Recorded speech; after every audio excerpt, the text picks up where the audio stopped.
Cisco has announced that they intend to purchase a company called SamKnows, which produces broadband monitoring solutions.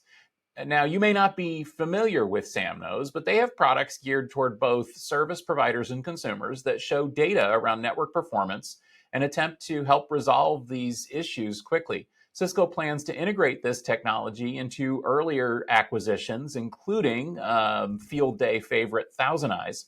What's going on here?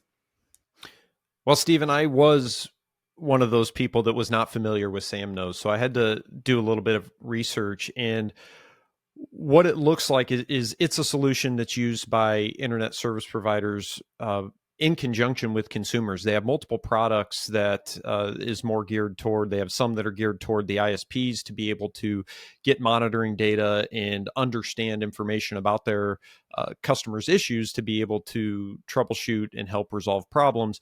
And then it does look like they have more client-based solutions for consumers as well to be able to track, hey, what really has been my internet speed, internet performance over the last month. And to me, I think that consumers could take that information back to the ISPs if they do see issues and say, hey, you're promising me this bandwidth. According to your application, I'm only getting this. What's the deal? So I see that interesting. Definitely does seem like out of all of Cisco's products, it seems like the biggest play for Thousand Eyes. And, Thousand Eyes is really, in my opinion, really taken off on the Cisco side. I will go as far to say that I think Thousand Eyes may be this decade's Meraki as far as Cisco acquisitions. They really seem to bring a lot to the table, and Cisco seems to be putting a lot of investment into it.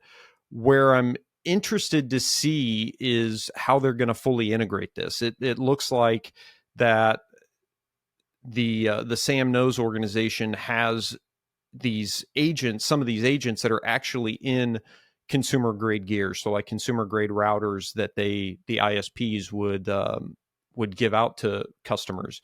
So if they can leverage that in Thousand Eyes to have even more data points throughout the internet of performance issues, really getting that last mile coverage that isn't necessarily seen today, can potentially push Cisco's their print into the ISP space and really getting into the consumer space as well, because visibility is really a problem, especially now that more and more people are working remote and people can be anywhere. And if they have issues, you need to be able to get out in front of it. And having these endpoints out in more places, I think, is a really interesting play. And I'm excited to see where this is going to go, further integrating into Thousand Eyes.